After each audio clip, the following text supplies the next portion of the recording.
On va parler avec Roi Nikoba de la sélection ou alors des Lions indomptables sélectionnés pour la Coupe du Monde Qatar 2022. Rigobert Sambana a livré cette semaine sa liste de 26. Roi Nikoba, bonsoir, comment tu vas? Bonsoir à toi, je vais bien, je viens passer une super semaine. Ouais. Tout roule en fait. Ok, tout roule. Et avec toi, on va parler de ces joueurs-là qui ont été sélectionnés pour la Coupe du Monde Qatar 2022. Bien sûr. On va également parler de Sadio Mané qui pourrait ne pas participer ou alors être présent à la première partie de cette compétition. Bon, Sadio Mané, je crois pas que c'est un problème. Le stage du Bayern, Ouais. je crois qu'ils ont affirmé qu'ils pourraient participer à la Coupe du Monde, mais avec certaines précautions. Bon, on va parler de tout ça dans quelques secondes. Ok, commençons déjà par la liste des Lions indomptables, les Lions sélectionnés. On a comme gardien de but André Onana, Epassi, Nganpandouet Ndou. On a comme défenseur Castelletto, Ebosse, Faye Collins, Baizo, Ntolo, Numutolo, Nkulu et Wo, Christopher. Au milieu de terrain, on a Ntiam Olivier, on a Ondoa, Gaël, on a Ongla, on a Koundé Malon, Umgwet, on a Zambo Anguissa et on a Ngom. On a en attaque comme attaquant, on a Ngamale, Basogo, Mbemu, Nkundu, Samé, Aboubaka Verson, Toko, Choupo-Moting et Marou Soaibou. Dans cette équipe, Juan, on remarque la présence de deux locaux. Il s'agit de Ngom de la Colombe du Djaïlobo et Soaibou, le joueur de Coton Sport de Garoua.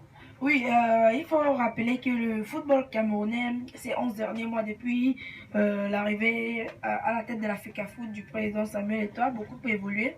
Il a pris beaucoup de volume. Donc, certains joueurs nationaux ont pu s'intégrer dans cette équipe qui va aller au Qatar. Bon, personnellement, ils ne me surprennent pas puisque ce sont deux joueurs magnifiques pour ceux qui suivent le championnat MTN Elite One.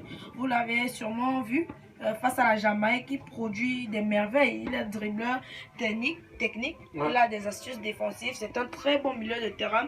Malgré que lors du match face à la Jamaïque, je l'ai plutôt vu du côté droit et je pense que c'est son domaine de prédilection. Bien sûr, aller sur la même milieu de terrain, mais ça doit être une petite erreur de santé. Ok, et Soaibou? Soaibou, en fait, il est incontestablement le meilleur joueur du Cameroun. Ouais, il a notamment fini Ballon d'Or.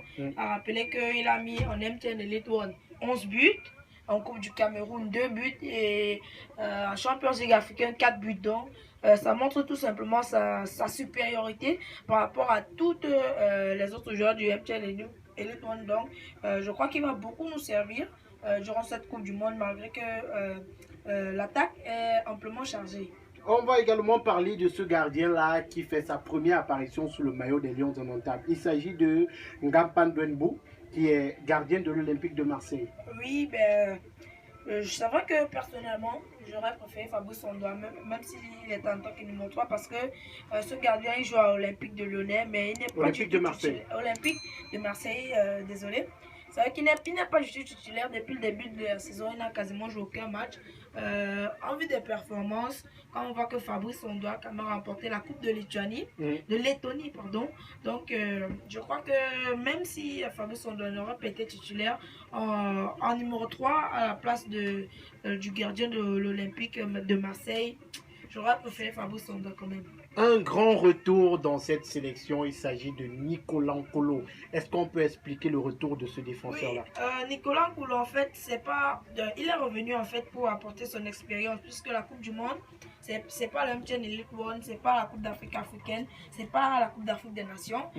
C'est en fait un championnat d'envergure, une coupe d'envergure, donc un endroit où on ne doit pas blaguer. Donc ce qui fait en fait que Rigobert Song, en dehors de la jeunesse, de l'efficacité, comme Choupo-Moting, Samé, il a voulu garder une certaine expérience. D'où le retour de Nicolas Nkoulou, l'absence de Michael Ngande bien sûr. Bon, il a préféré Nicolas Nkoulou à la place de Michael Ngande sûrement pour d'autres raisons. Zambo Anguissa, oui, il va densifier le milieu de terrain, il va encadrer les jeunes. Donc je crois que pour cette compétition, Nicolas Nkoulou a fait son retour pour ajouter cette petite touche d'expérience là, puisque les jeunes d'aujourd'hui, on va noter Christopher ou Castelletto, ils n'ont pas forcément, c'est vrai qu'ils jouent en Ligue 1, ils affrontent tous les jours Neymar ou Kylian Mbappé, etc. Mais Nicolas Nkoulou, a déjà affronté des attaquants de grande envergure. Donc je crois qu'il a cette expérience-là qu'il va ajouter à l'équipe nationale du Cameroun. Et c'est certainement ce qui justifie sa présence dans la défense camerounaise. Bien sûr, Nicolas Nkoulou, sa place dans la défense est purement stratégique par rapport à son expérience. Un autre grand retour, un autre grand nom du Cameroun qui revient, Christian Bassogog. Bon, personnellement, son retour, pour moi, il était très surprenant en vue de ses performances, puisque, bon, à la dernière Coupe d'Afrique des Nations, il n'a pas été flamboyant. Depuis qu'il a fini meilleur joueur de la Coupe d'Afrique des Nations 2017, jusqu'à maintenant, ça fait quand même 5 ans que Christian Bassogog est sorti des écrans. On ne le voit quasiment plus. On rappelait qu'au niveau des clubs, il ne joue pas dans un club de grande envergure. Il joue quand même en Chine. Ouais. Donc, bon, Christian Bassogog, c'est vrai que j'aurais mis un autre joueur à sa place. Mais bon, le choix de coach est là, on ne peut plus le changer. Maintenant, on va parler des absents à cette Coupe du Monde, des absents dans cette liste de Rigobert Song. L'absence la plus surprenante, c'est celle de Michael Ngandou-Ngandji. Est-ce qu'on peut expliquer, Juan, l'absence de Ngandou-Ngandji dans cette équipe?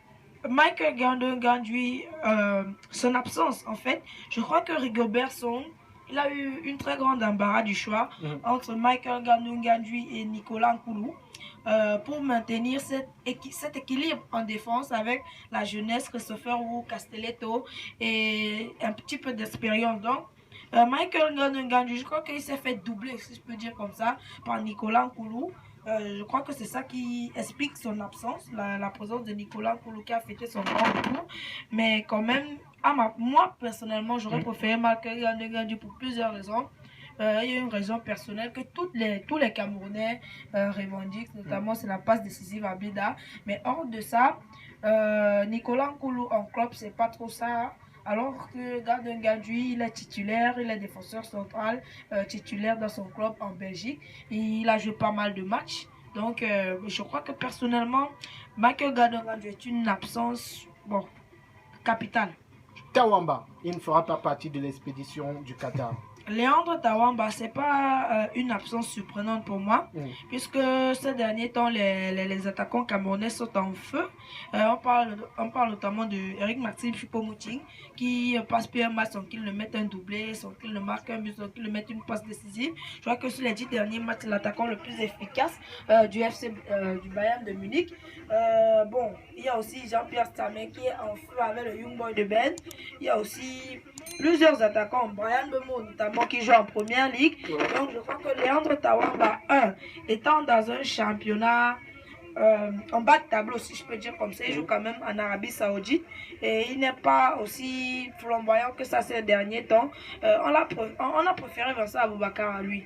Mais on a vu Léandre Tawamba avant les matchs pour cette Coupe du Monde. On l'a vu dans la tanière, il se préparait avec les lions locaux. Oui, il se préparait avec les lions locaux, tout simplement, ça justifie ma thèse. Parce que Léandre Tawamba, en fait, ses manques de performance ces derniers temps, maintenant on voulait, bon, c'est une opinion personnelle, on voulait le faire un cadeau en fait, de revoir. Donc en fait il est revenu avec le capitaine Vincent Aboubakar, avec Faye Collins. Je crois que dans la tanière, alors, pour les 2 matchs, puisqu'ils ont déjà joué un face à la Jamaïque, match 1-1. Et il était là, Léandre Tawamba, Vincent Aboubakar et Faye Collins. Mais Léandre Tawamba n'a pas été sélectionné. C'était un choix de l'entraîneur que je peux justifier pour son modèle. Vincent Aboubakar, il a une meilleure expérience que Léandre Tawamba. Et Vincent Aboubakar est un cadre de l'équipe nationale. Donc, normalement, on devrait préférer Vincent Aboubakar à Léandre Tawamba. Puisque si on retire Aboubakar à Léandre Tawamba, le reste des Lions indomptables, c'est ce qui devait obligatoirement être sélectionné. On parle de Choupo-Moting en feu, en ce moment, je l'ai déjà dit. On parle de Jean-Pierre Samer, on parle de Brian Bemo en première ligue. Donc maintenant, il y avait ces 2 cadres-là. Et Vincent Aboubakar, étant le capitaine, ne pouvait pas être laissé à la poubelle. Voilà. Je peux dire comme ça. Et une autre absence réclamée par les Camerounais, tu le disais tout à l'heure, Fabrice Ondoa. Oui, Fabrice Ondoa, son absence m'a beaucoup surpris, puisque je pensais que bon, on allait avoir une défense avec Andro Nana, David et Passy et Fabrice Ondoa, puisque le gardien de l'Olympique de Marseille. Non, je parle de Fabrice Ondoa comme, comme gardien. Ah, ok. Oui, okay, oui. oui. Bon, je vois qu'on allait avoir comme le gardien de but. Andro Nana de l'Inter de Milan et Passy et le gardien de l'Olympique de Marseille. Et Fabrice Ondoa. Mais je ne sais pas pourquoi Rigobert Song a choisi en fait le gardien olympique de Lyonnais par rapport à Fabrice Ondoa, parce que Fabrice Ondoa c'est un meilleur, il est plus expérimenté en fait, parce qu'on sait que Fabrice Ondoa est quand même l'un des meilleurs gardiens de l'histoire du Cameroun. Il a remporté la Coupe d'Afrique des Nations 2017. Donc Fabrice Ondoa en fait, en plus de ça, il a remporté la Coupe de Lettonie. Donc en fait, au niveau performance, il est largement au-dessus, mais bon, c'est le choix du coach et la liste est déjà arrivée à la FIFA. Donc, et ça ne se discute certainement pas. On va peut-être, Armel, une question sur... pas forcément, vu que moi, en fait, il a tout dit, tu vois un peu. Il a tout dit, et j'aime d'apprendre de résumer, en fait, vu que il prend le strict minimum, et c'est ce qui me plaît chez lui, donc c'est un peu comme notre consultant. Voilà, notre consultant, il va nous accompagner pendant toute cette Coupe du Monde, et on a une grosse émission qui vient. Juan fait sa Coupe du Monde très bientôt, on va commencer avec cette émission-là. Alors Juan, est-ce que tu penses que le collectif camerounais a la chance de remporter cette Coupe d'Afrique, cette Coupe du Monde? Remporter, c'est... Si je peux dire remporter, c'est un peu excessif. Aller loin, oui, mais remporter, c'est vrai que c'est pas interdit de rêver. Tout commence par un rêve, on ne peut pas réaliser sans rêver. Mais bon, l'équipe nationale du Cameroun, je crois qu'ils n'ont pas assez de joueurs d'envergure, notamment au milieu de terrain, puisque l'attaque, je crois que ça va avec Choupo-Moting, avec ces joueurs de grands envergures qui jouent dans de grands clubs. Mais le milieu de terrain, à part Zombo Anguissa, je ne crois pas qu'on ait de milieu de terrain qui soit vraiment costaud sur le marché, si je peux dire comme ça. Parce que sur le milieu de terrain, je crois qu'on a Ncham. On a Ncham, Olivier, oui, on a Martin Ongla, oui. On a Umgwet, on a Gaël Ondoa, on a Gaël Ondoa, on a Koundé Malon. Oui, donc on a des joueurs en fait qui ne pèsent pas en fait au niveau international. Donc à part Zambo Anguissa qui joue au Napoli, le milieu de terrain camerounais n'est pas, je veux dire quoi, satisfaisant par rapport à la compétition qui arrive. Défensivement aussi c'est la même chose. Nous avons par exemple des écuries. Je veux prendre l'exemple du Sénégal, toujours une équipe africaine. Oui, ils ont quand même un défenseur d'envergure qui s'appelle Kalidou Koulibaly. Il joue quand même à Chelsea. Il a quitté le Napoli pour Chelsea pour 40 millions d'euros. Donc ça explique en fait que le Sénégal a un défenseur en fait qui au niveau international est vu comme l'un des meilleurs. Alors que nous, notre défense, on a Castelletto. On a, il s'appelle comment, Faye Collins, on a Noutolo, on a Nicolas Nkoulou. Oui, donc on n'a pas un défenseur en fait qui est de grande envergure, si on peut dire comme ça. Genre on dit, par exemple, Kalidou Koulibaly, une référence. Kalidou Koulibaly, par exemple, s'il vient là, Chelsea dit Kalidou Koulibaly avant, qu'est-ce que c'est que il va pas manquer le prétendant. Alors que vous prenez un défenseur, par exemple, comme je vais prendre un au hasard. Nicolas Nkoulou.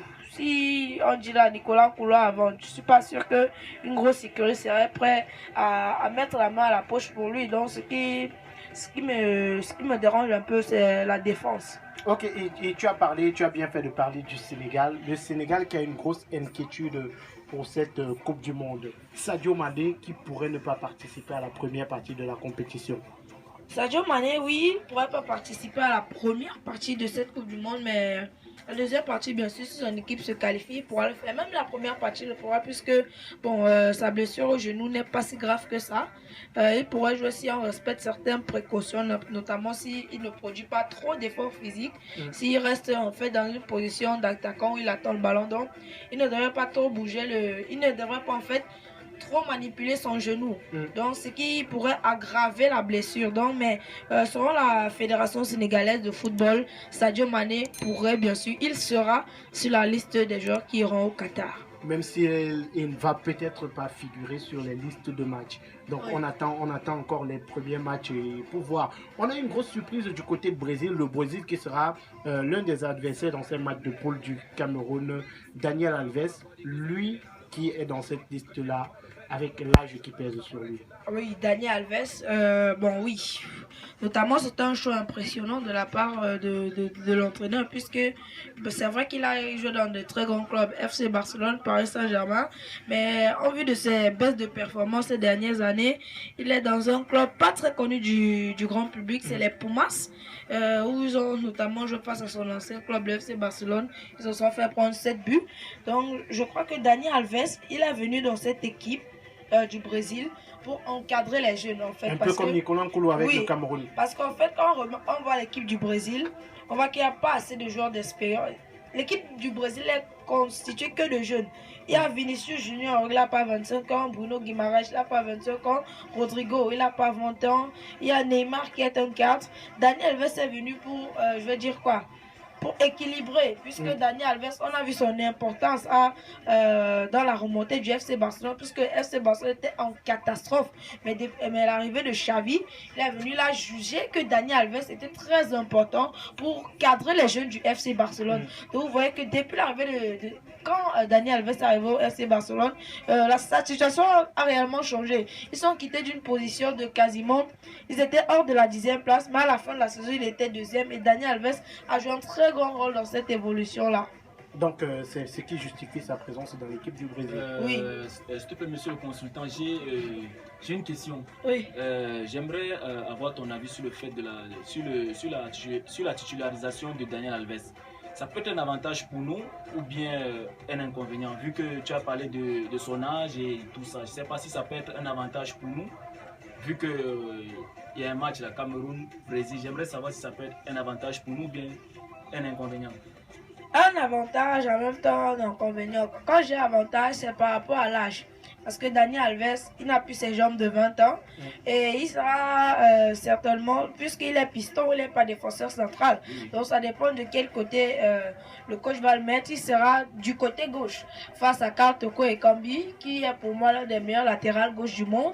Il est très percutant, très technique. Et du côté droit, face à Mominga Maledo, il aura beaucoup de travail s'il est titularisé. Et l'équipe nationale du Cameroun pourrait profiter de cet avantage. Mais en même temps, c'est un inconvénient puisque Dani Alves a extrêmement d'expérience. Si je peux dire, Dani Alves est le joueur le plus titré de l'histoire du football, pour ceux qui ne le savaient pas. Donc, ça dit un peu son niveau en fait. Dani Alves, c'est pas, comme on dit couramment, c'est pas un joueur de quartier. Dani Alves, c'est un joueur qui, malgré son âge, a encore cette capacité-là à lire le jeu, à anticiper le jeu adverse, ce qui va permettre de bloquer certains coups. Super, merci Juan Ikoba. La semaine prochaine, certainement, on va parler avec toi de toutes les dernières actualités sur cette Coupe du Monde. On a également l'équipe de France qui a livré sa liste. On a beaucoup d'absents dans cette Coupe du Monde. Juan Ikoba, quels sont les grands absents, les grands joueurs ou alors les joueurs qui ne seront pas, d'après toi, partie de cette Coupe du Monde et donc ça fait énormément mal? Comme grand absent, d'abord, bon, c'est vrai que toutes les listes n'ont pas été dévoilées, mais jusqu'ici, je vois comme grand absent, je vais commencer par Paul Pogba. Oui, Paul Pogba. Oui, Paul Pogba qui est un très grand absent de cette Coupe du Monde. La pioche qui sera malheureusement pas présente suite à un problème de blessure au ménisque droit. Et il a choisi de se faire opérer, donc il en a pour, je crois, 3 mois. Et on a aussi N'Golo Kanté qui était remplacé dans la liste de Didier Deschamps par Fofana. Donc N'Golo Kanté qui va louper la Coupe du Monde. Il y a aussi d'autres dont les équipes ne se sont pas qualifiées. On a notamment le phénomène Erling Haaland, qui la Norvège n'a pas pu se qualifier pour cette Coupe du Monde. Donc Erling Haaland ne va pas nous régaler au Qatar. Nous avons Antonio, le joueur de West Ham, le Jamaïcain. La Jamaïque qui n'a pas réussi à se qualifier pour la Coupe du Monde. Nous avons aussi Dimitri Payet. Bon, Dimitri Payet, c'est quand même un très grand joueur, un cadre de l'Olympique Lyonnais, un très bon joueur. L'Olympique de Marseille. Olympique Lyonnais de Marseille. Voilà. Merci beaucoup. Donc Dimitri Payet, je crois que il va manquer à cette équipe de France qui était bon, on a préféré virer tout à Dimitri Payet, mais bon, ils sont dans le même club, donc mais ça peut le consoler en fait. Super, merci à Juan Ikoba d'être passé ici. On se donne rendez-vous vendredi prochain pour d'autres. On se donne rendez-vous vendredi prochain pour d'autres informations sur cette Coupe du Monde qui démarre le 20 novembre. Ok, bon, bien sûr, je serai bien sûr avec vous. pour donner toutes les informations nécessaires pour cette Coupe du Monde. Et il sera notre consultant pendant la Coupe du Monde et il prépare sa grosse émission que vous aurez sur les plateformes digitales, sur Facebook et sur YouTube. L'émission commence très bientôt et on bosse d'ailleurs dessus avec Hélène et Armel en ce moment. Et dimanche, on va faire les premiers enregistrements de cette émission-là. Merci d'être passé, Rwani Koba. Bien sûr, bon, je reste avec vous puisque bon, j'ai préparé un petit quelque chose pour vous. Bon, c'est un petit secret, mais bon. Plus tard. Ok, tu nous donnes ça plus tard ou oui. maintenant? Non, plus tard. Plus tard. Merci. Merci à Rwani Koba.